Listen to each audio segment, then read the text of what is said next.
Magandang gabi. Hayaan niyo akong kwentuhan kayo patungo sa mahimbing na pagtulog.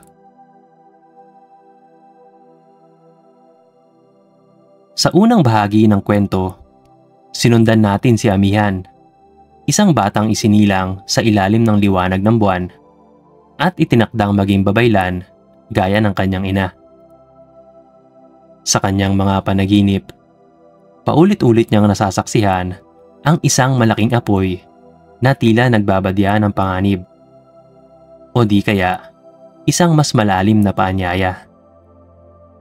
Habang siya ay lumalaki, unti-unti siyang ipinakilala sa lihim ng mundo ng mga diwata, ng mga panaginip na may gabay, at ng mga simbolo mula sa kalikasan. Nakilala rin niya si Kalinaw, isang misteryosong mandirigma mula sa kabilang angkan. At sa kanilang tahimik na pagkakaunawaan, unti-unting tumitibay ang ugnayang hindi nila maaaring ipaliwanag o ipagmalaki. Sa bawat kabanata, lumalalim ang koneksyon ni Amihan sa mundo ng espiritu. Mula sa mga aninong naglalakad sa tubig, hanggang sa kalapating kulay abo at gabing walang bituin. Nararamdaman niya na may pagbabagong paparating, hindi lamang sa kanyang sarili, kundi sa buong barangay. Ngayon, sa ikalawang bahagi ng kwento, mas malalim pa ang pakikipag-ugnayan ni Amihan sa di nakikitang mundo. Sa kanyang mga panaginip, sa mga bulong ng hangin, at sa mismong lupang kanyang nilalakaran, mas malinaw na ang tawag ng kanyang tadhana. Ngunit sa gitna ng sagradong pagtitipon, panibagong paalam, at lihim ng kanyang pinagmulan, kailangang pumili si Amihan. Tutuloy ba siya sa landas ng isang babaylan kahit ang kapalit ay puso at katahimikan? Sa mga susunod na kabanata, tutunghayan natin ang kanyang mga pasya, ang kanyang pakikipagtagpo sa diwata at mga anito, at ang tahimik ngunit matatag na pagsilang ng isang bagong umaga. Ito ang kwento ng anak ng babaylan.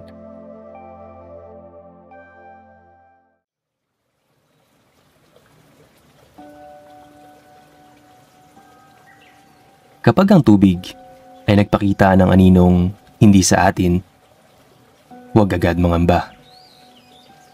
Baka hindi ito pananakot, kundi paalala na hindi tayo nag-iisa. Maaga pa lamang, bumangon na si Amihan. Hindi lamang dahil sa gawain, hindi rin dahil sa utos. Bumangon siya dahil ginising siya ng isang pakiramdam. Parang tinawag ng hangin o ng isang lumang paalala. Lumakad siya papunta sa ilog. Suot ang telang manipis na gamit niya tuwing may dasal sa umaga. Ang araw ay hindi pa sumisikat. Ngunit may bughaw ng guhit sa gilid ng langit. Tanda ng papalapit na liwanag. Tahimik ang paligid. Ang mga puno ay tila nakikiupo sa kanyang lakad. Ang mga ibon ay hindi pa gumigising. Ngunit ang tubig ay gising na. Sa unang tingin, payapa ang agos ng ilog. Ngunit nang siya yumuko upang magugas ng kamay, napansin niya ang kakaibang galaw sa ibabaw nito. Hindi alon, hindi isda, kundi mga anyong hindi buo. Parang refleksyon ng taong wala naman sa gilid ng ilog. Sa unay merong isa, tapos dalawa, hanggang sa tila may 6, 7, 8 mga aninong lumalakad sa tubig. Hindi sila malinaw. Walang muka. Walang solidong hugis. Ngunit may kilos. Dahan-dahan. Mabagal. Laging pasulong. Ang mga paa ay hindi lumulubog. Ang tubig ay hindi nababahira ng alon. Para silang mga alaala na bumaba mula sa ulap. Sumunod sa agos ng ilog at ngayon ay dumaraan sa lugar kung saan naroon si Amihan. Hindi siya gumalaw. Hindi siya nagsalita. Pero sa kanyang dibdib, parang binuksan ng isang bintanang matagal nang nakasara. Pakiramdam niya ay alam ng mga anino kung sino siya. Hindi siya tinatanong, hindi siya sinusubok. Pero binabasahan tulad ng pagbasa sa dahon. Tulad ng pagtunog ng kulintang sa seremonya, mabagal, may kahulugan, tahimik, ngunit buo. Isa sa mga anino ang tumigil. Tila sumulyap sa kanyang direksyon. At sa mismong sandaling iyon, tumigil ang agos ng ilog. Walang galaw. Walang tunog. Parang tumigil ang oras. Parang hinintay siya. Walang sinabi si Amihan. Ngunit sa isip niya, malinaw ang tanong. Ano ang aking dapat gawin? Walang sagot ang anino. Pero sa paglipas nito, iniwan sa tubig ang isang hugis. Isang bilog, may gitnang guhit. Isa sa mga palatandaan ng kanilang mga ninuno. Simbolo ng pagsisimula at pagtatapos. At nang muling gumalaw ang tubig, nawala ang mga anino. Ngunit ang marka ay nanatili. Ilang sandali pa bago ito binura ng agos. Bumalik si Amihan sa kubo. Basa ang palad, pero hindi dahil sa tubig. Parang may dumaang alaala sa kanyang balat. At hindi niya alam kung kanya ba iyon o alaala ito ng ibang matagal nang nawala. At mula sa araw na iyon, alam niyang hindi lang siya nakikinig. Pinakikinggan na rin siya.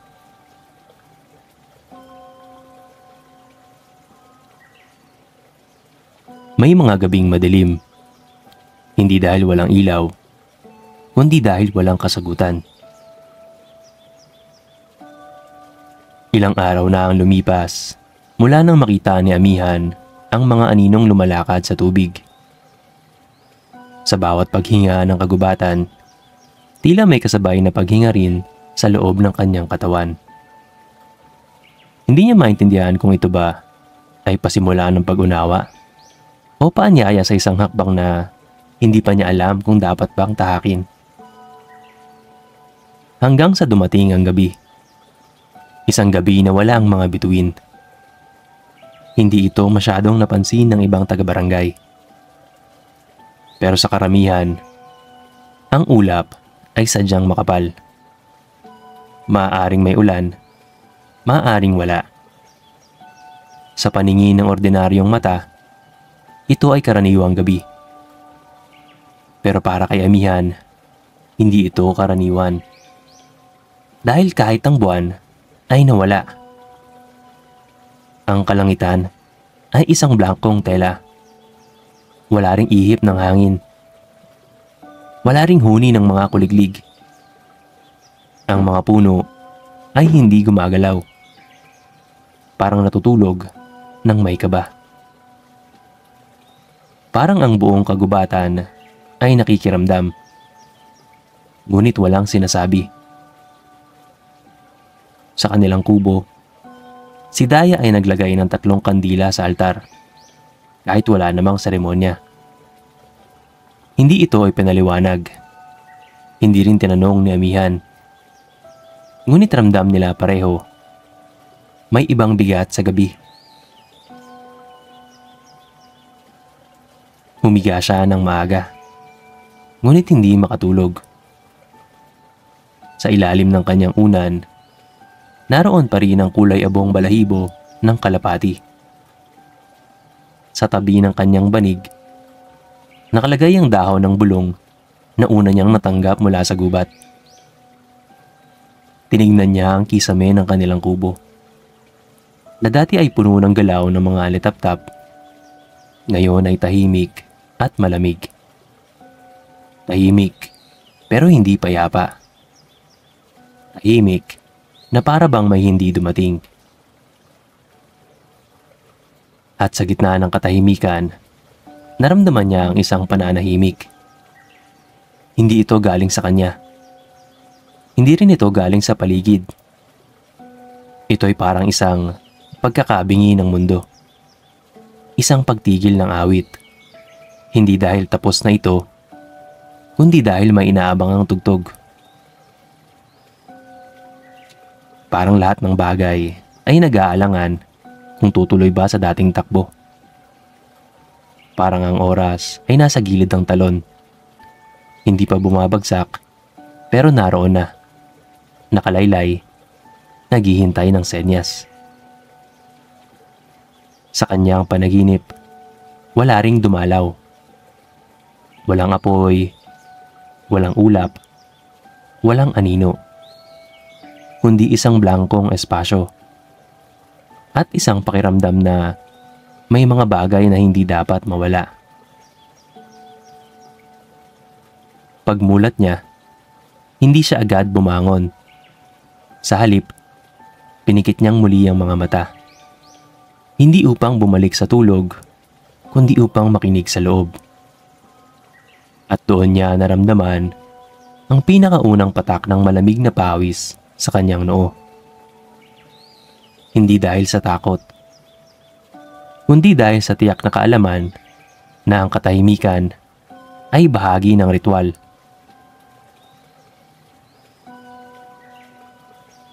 Matapos ang gabing walang bituin, gumising si Amihan na may kakaibang pakiramdam.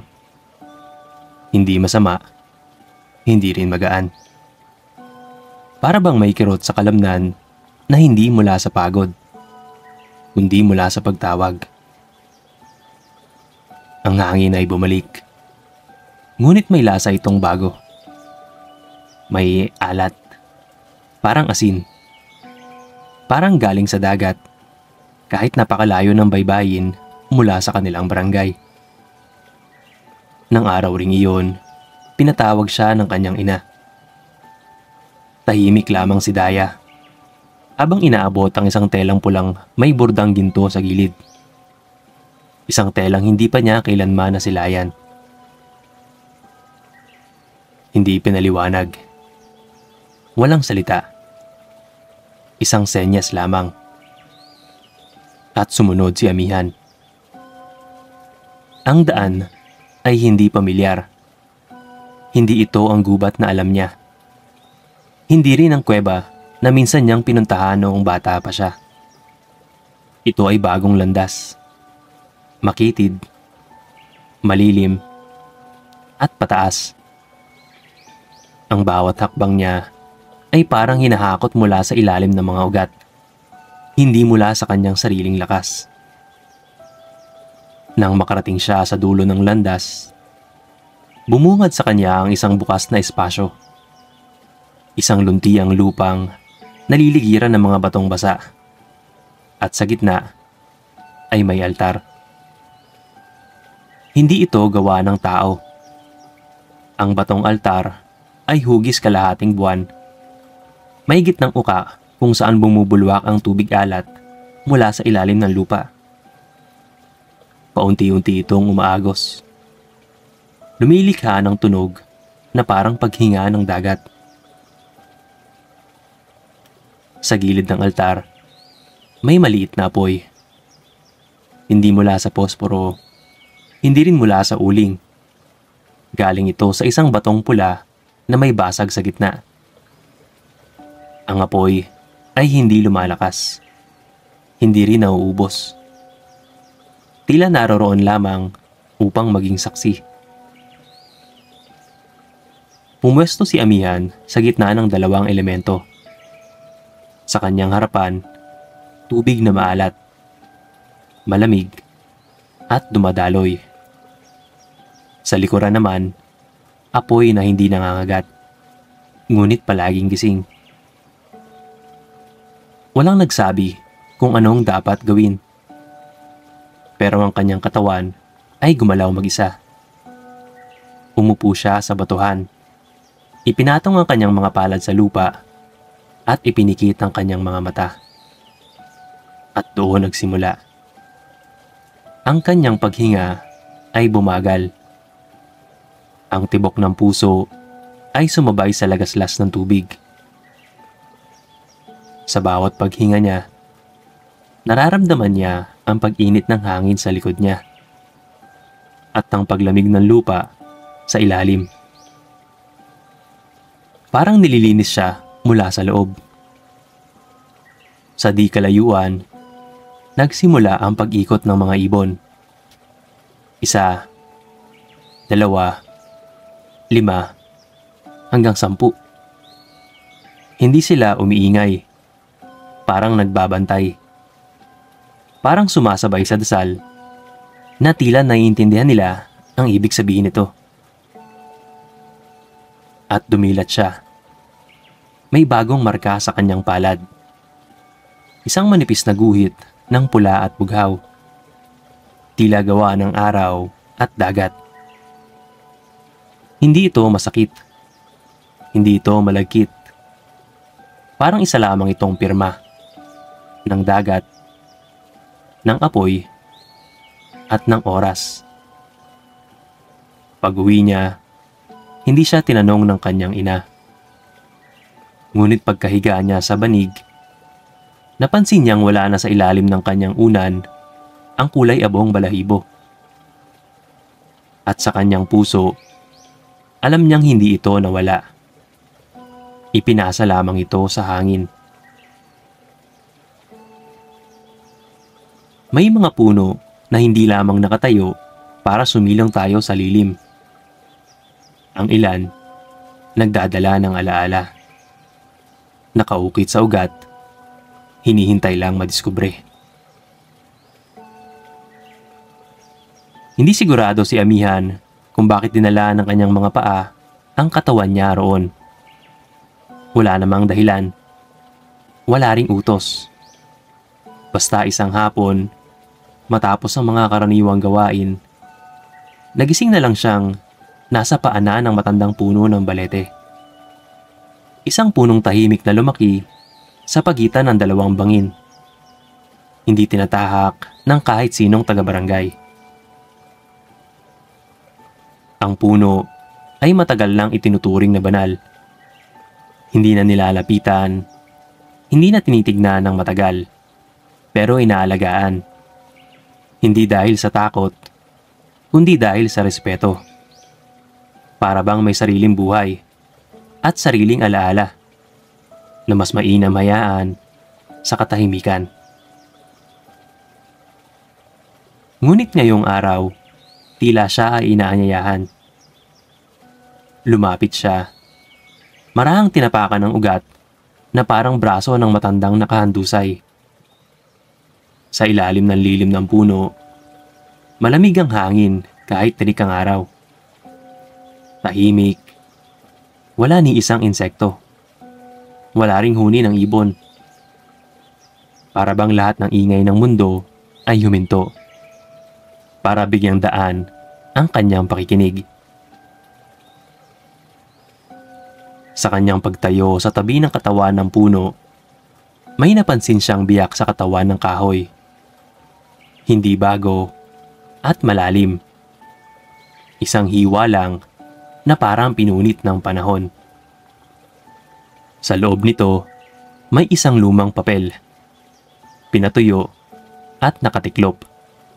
nakasiksik sa pagitan ng sapal ng kahoy. Maingat niya itong kinuha. Hindi ito basa, hindi rin malikabok, parang inalagay lamang kamakailan, kahit halatang luma na. Sa pagbukas niya ng papel, may mga ukit, mga pamilyar na hugis ng baybayin, ngunit hindi buo. May mga linyang putol, mga salitang nawawala. Pero sapat para buuin ang larawan. Isang babaylan na umiibig sa isang mandirigmang galing sa ibang angkan. Ang kanilang mga pangalan ay wala na, pero ang kwento ay buo. Paglalapit ng dalawang taong hindi pinahintulutan ang paligid. Hindi dahil sa pagkukulang nila, kundi dahil sa takot ng mga tao sa pag-ikot ng mga daang di nila maunawaan. Ang huling bahagi ng ukit ay isang bulong. Ang apoy ay hindi sumisira kung ito ay sinasabayan, hindi sinasalungat. Tumingin si Amihan sa balete. Sa pagkakatayo nito, sa mga ugat na nakakapit sa bato, sa mga sangang tila umaabot sa kalangitan. Parang ang buong puno ay nagsasabing, nangyari na ito dati. Hindi man eksaktong tulad lang sa kanya, pero ang landas na tinatahak niya ay hindi bago. Ang pagdududa, ang pagmamahal, ang pangarap na yakapin ng dalawang mundong hindi pinagsama ng mga batas ng tao. Lahat iyon ay bahagi na ng kasaysayan. At bahagi na rin niya. Umupo siya sa ugat ng puno. Hindi para magpahinga, kundi para kilalanin ang kwento. Kilalanin ang sarili.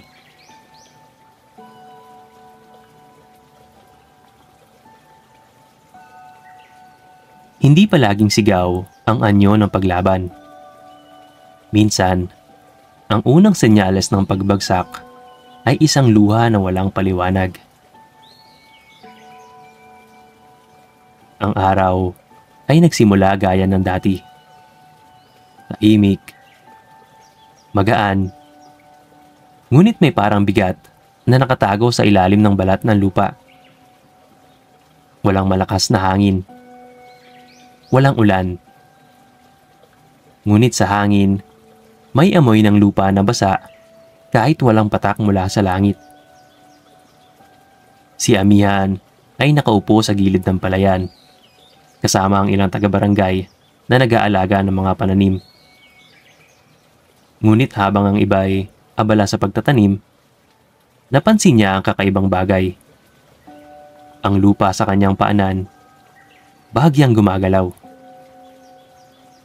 Hindi lindol, hindi alon, kundi pag-uga na parang paghinga. Mahina, paulit-ulit. Parang sinisikap bumuntong hininga ng kalupaan. Lumuhod siya at inilapat ang kanyang palad sa lupa. Hindi sa pawis. Hindi rin mula sa tubig ulan. Parang mula sa loob. Parang tumutulo mula sa kailaliman. Ang mga paa niya ay lumubog ng bahagya. Hindi lumambot ang lupa, kundi nagbigay daan. Parang tinanggap siya. At sa kanyang pandinig, hindi boses ang dumating. Hindi huni, hindi dasal, kundi isang tunog ng pagluha. Hindi niya maintindihan kung bakit. Wala namang bagyo, walang giyera, walang kahit anong pagkawasak. Pero ang lupa ay umiiyak. Parang nagdadalamhati sa isang bagay na malapit nang mawala. Hindi pa nawawala, pero unti-unti nang inaagaw. Hindi ng tao, kundi ng mismong panahon. Ng pagbabago. Ng kawalang balanse. Pagbalik niya sa kubo, dinala niya ang isang dakot ng putik na may kakaibang lagkit. Hindi malagkit sa balat, kundi sa damdamin. Ipinakita niya ito sa ina niyang si Daya. Hindi na siya kailangan magsalita. Tinignan lamang ito ng ina, saka ipinasok sa isang mangkok. Tahimik nitong ibinaon ang mga daliri sa gitna ng putik. At sa kanyang mga mata, lumitaw ang parehong lungkot na naramdaman ni Amihan kanina. Hindi pa huli, bulong ng ina. Ang kauna-unahang beses na si Daya ay nagsalita ng tahasang damdamin. Pero hindi rin iyon panatag. Dahil sa pagitan ng hindi pa huli, ay may isang tanong na hindi binigkas. Hanggang kailan, bago mahuli ang lahat? Sa gabing iyon, hindi kaagad nakatulog si Amihan. Hindi dahil sa takot, kundi sa tanong na gumugulo sa loob niya. Kung ang lupa mismo ay umiiyak, ano pa kaya ang makapipigil sa pagsabog nito? Madalang makita ang mandirigmang si Kalinaw sa mga araw na sumunod. Walang paalam, walang anunsyo. Ngunit alam ni Amihan, alam ng kanyang katawan. Parang pag-ulan na hindi pa bumabagsak, pero naroon na ang amoy sa hangin. Ang mga yapak sa lupa na dati ay palihim niyang sinusundan, ngayon ay wala na. Ang tela na iniwan sa ilalim ng punong nara, wala na. Ang mga panaginip niya na dati ay may ulap, may agila, o liwanag, ngayon ay walang laman. Tahimik ang mga gabi, pero hindi payapa. Parang may bagay na umaagos palayo. Hanggang sa isang dapit hapon, sa gilid ng gubat, sa parehong lugar kung saan sila unang nagkita, muli siyang naroon. Hindi dahil sa umaasa, hindi rin dahil sa galit, kundi dahil sa isang uri ng pagsuko, na minsan, ang pagtanggap ay ang tanging paraan ng paggalang. At dumating si Kalinaw, tahimik. Walang dalang armas, walang dalang paliwanag. May dalang agimat, isang bilog na yari sa batong puti. May ukit ng araw at buwan na magkatabi. Inilapag niya ito sa pagitan nila sa lupa, hindi sa kamay. Hindi rin niya itinuro kung ano ito. Ngunit alam ni Amihan, hindi ito regalo. Isa itong tanda ng koneksyon, ng alaala, at ng respeto. Nagtagal sila ng walang salita. Ang hangin ay dahan-dahang dumaan sa pagitan nila. Hindi parang hadlang, kundi parang paalam. Sa mata ni Kalinaw, hindi galit ang laman, hindi rin lungkot, kundi ang mabigat na uri ng katahimikan na dala ng mga lalaking kailangang mamili, hindi dahil gusto nila, kundi dahil may sinumpaang tungkulin. At si Amihan, hindi umiyak, hindi humiling, hindi humawak.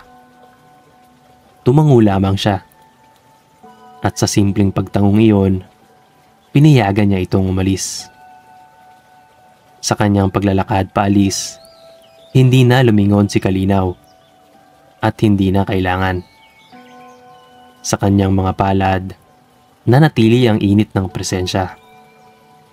At sa kanyang dibdib, isang sakit na malinaw. May mga pusong sabay ang tibok, pero hindi sabay ang takbo ng landas.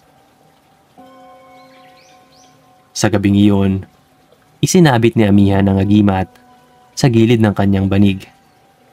Hindi sa ilalim ng unan, hindi sa altar, kundi sa tabi ng kanyang pagtulog, na parang bantay o simpleng paalala na minsan may lumalapit at hindi iyon panaginip. Hindi palaging kailangan ng hudyat mula sa langit. Kapag ang lupa, ang hangin, at ang tubig ay sabay na tumigil, may pagpupulong na nagaganap.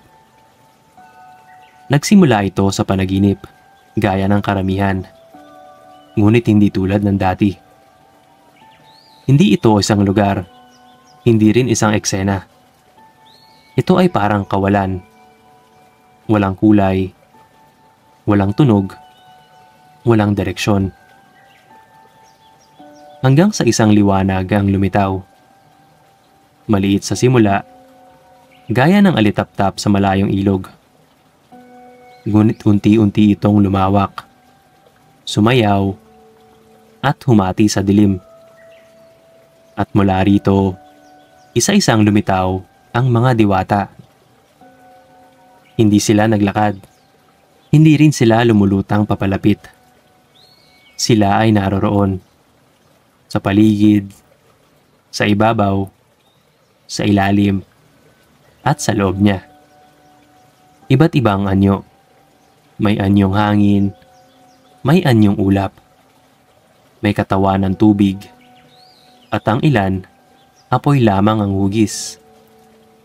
Ngunit lahat sila ay may mga mata na hindi nakatingin, kundi nakakaalam. Wala silang salita, ngunit naramdaman niya. Ito ay pagtitipon, at siya ang dahilan. Hindi ito paglilitis, hindi rin ito pagtanggap. Isa itong pagsukat. Kung sapat na ba ang kanyang pakikinig? Kung handa na ba siyang magsalita, hindi para sa sarili, kundi para sa pagitan ng mundo ng tao at ng mundo ng espiritu. Muli, wala siyang narinig na boses. Ngunit sa kanyang loob, may lumitaw na tanong. Kung ang lahat ay maghihintay na lamang, sino ang unang gagalaw? At sumagot ang sarili niyang dibdib. Ako. Sa sagot na iyon, sumabay ang liwanag. Ang mga diwata ay hindi ngumiti. Ngunit ang liwanag sa kanilang paligid ay lumawak. Hindi upang yakapin siya, kundi upang bigyan siya ng daan. Isang daang hindi literal. Isang landas sa loob. Hindi niya alam kung kailan ito matatapos. Hindi niya rin alam kung tama bang tanggapin. Pero isang bagay lang ang malinaw. Ang kanyang pagpili ay hindi na lamang para sa kanya. Pagmulat niya, hindi siya agad gumalaw. Sa gilid ng kanyang banig, naroon pa rin ang agimat. Ngunit ngayon, umiinit ito ng bagya. Parang sumang-ayon. Parang kasama sa pagpili. At sa labas ng kanilang kubo, unang pagkakataon sa maraming araw na muling tumunog ang kuliglig. Hindi mabilis, hindi malakas, pero malinaw. May nagsimula na.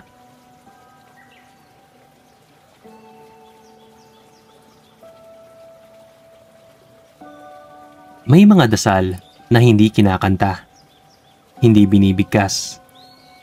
Sapat na ang pagliwanag sa gitna ng dilim upang masabing, naririto kami. Isang gabi na naman sa barangay ni Amihan.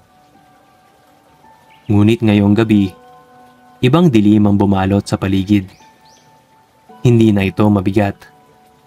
Hindi rin ito malungkot. Ito'y parang tela ng gabi na hinawakan ng daan-daang palad. Banayad, may layuning hindi alam ng tao, pero nadarama ng balat. Si Amihan ay muling lumakad palabas ng kubo. Walang tiyak na pupuntahan. walang seremonyang inaasahan, kundi isang pakiramdam na may naghihintay. Pagdating niya sa tabi ng punong nara, wala siyang inabutan. Tahimik ang paligid. Hanggang sa isang alitaptap ang lumitaw mula sa damuhan. Tapos 2, 10, 100. Hanggang sa ang buong paligid ay puno ng maliliit na ilaw. Umiindayog sa hangin. Dahan-dahang umiikot sa kanya. Hindi sila basta lumilipad. May ritmo sa galaw. Parang may ibig sabihin. Parang pagkumpirma. Hindi siya gumalaw. Ang mga alitaptap ay hindi umiilaw ng sabay. May nagpapailaw, may nagpapahinga. Parang humihinga ang gabi gamit ang kanilang liwanag. At doon niya naalala ang tinuro sa kanya minsan sa kuweba ng kanyang pagkabata, na ang mga alitaptap ay hindi basta insekto. Sila ay mga bantay ng daan. Hindi para gabayan ng paa, kundi ang loob. At sa gabing iyon, ang mga alitaptap ay nagtipon hindi upang ituro ang direksyon, kundi upang sabihin, hindi ka nag-iisa. Panahon na. Walang apoy, walang tunog ng tambol, walang dasal na binigkas mula sa bibig. Ngunit sa gitna ng liwanag ng alitaptap, sa ilalim ng puno, at sa loob ng kanyang katahimikan, si Amihan ay nanalangin. Hindi upang humingi, hindi upang umapila, kundi upang magsabi, narito na ako. At sa huling pag-ikot ng mga alitaptap, sumabay ang hangin. Dumaan sa kanyang pisngi, sa kanyang palad, at sa kanyang puso. Parang isang yakap mula sa mundong hindi mo nakikita, pero matagal mo na ang kausap.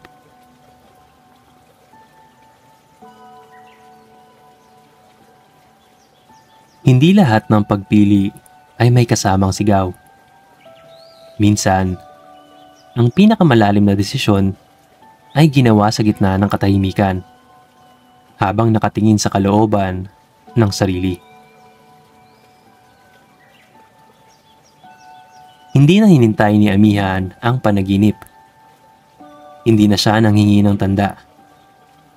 Hindi na siya umaasang may muling darating. Diwata, anino, o alaala.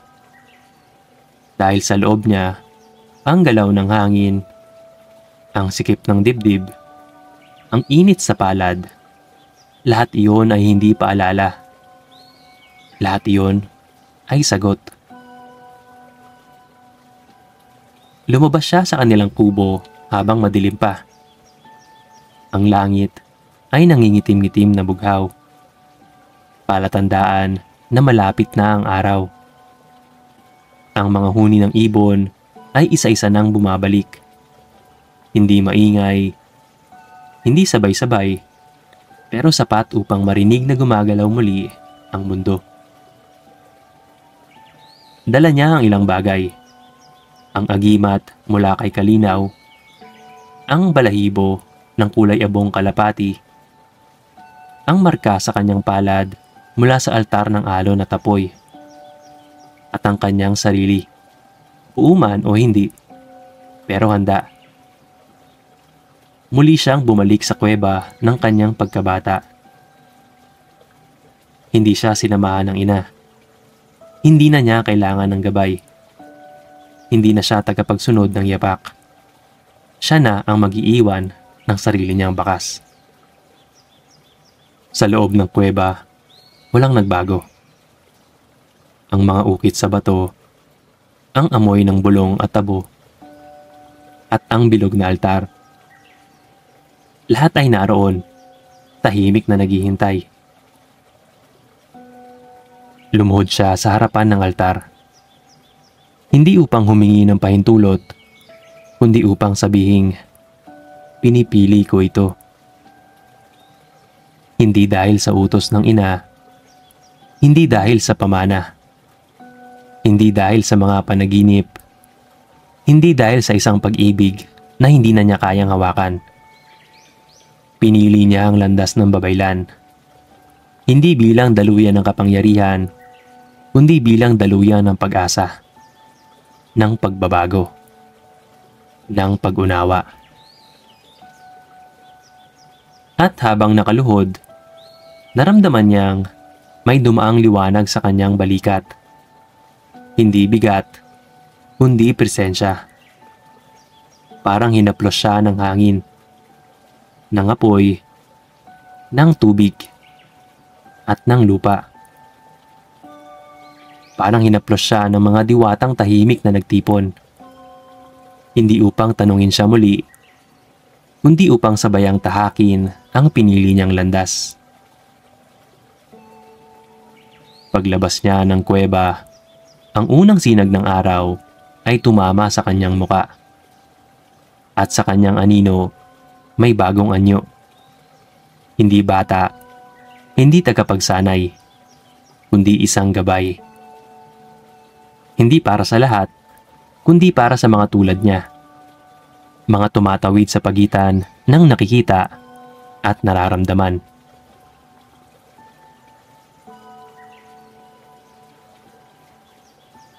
Ang barangay ay nagising sa liwanag ng araw na hindi nila inaasahan. Mainit, ngunit hindi nakakapaso. Maliwanag, ngunit hindi masakit sa mata.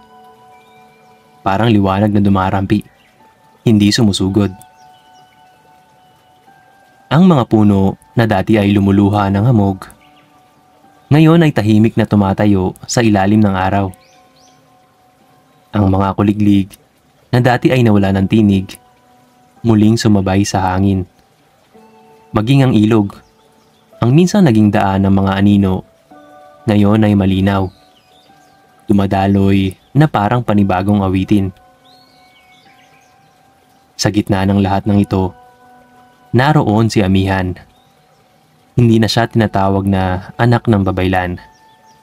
Wala na rin siyang seremonya. Wala ring titulong ipinangalan sa kanya. Ngunit bawat tanaw ng mga mata sa kanya ay may paggalang na hindi sinasabi. Parang alam ng lahat, si Amihan na ang nagsimulang magbantay. Hindi na niya hinahanap si Kalinaw sa mga anino ng gubat. Hindi na rin niya inaabangan ang mga diwata sa panaginip. Dahil ngayon, ang lahat ng ito, ang mandirigmang umalis, ang espiritong dumalaw, ang lupaing umiiyak, ang gabing walang bituin, lahat ay nananahan sa kanya. Sa gabing iyon, bago siya matulog, dumaan siya sa gilid ng ilog. Nagbukas siya ng palad at sa gitna nito ay may lumang agimat. Ngayon ay may guhit na sinag ng araw sa gitna. Natural na luma, tila bahagi na ng kanyang balat. At sa paligid niya, muling nagliwanag ang mga litaptap. Hindi marami, hindi rin sabay-sabay. Sapat lang para sabihing, narito lang kami. At sa pag-uwi niya sa kanyang sariling kubo, sa ilalim ng langit na puno ng bituin, humiga siya at ipinikit ang mga mata. Hindi para matulog, kundi para magpahinga sa wakas. Sa puso niya, walang sigaw, walang hiyaw ng tagumpay, walang pag-iyak, kundi isang mahinang tibok na malinaw. Ito ang simula. Hindi ng gulo, hindi ng himala, kundi ng tahimik na pagbabagong totoo.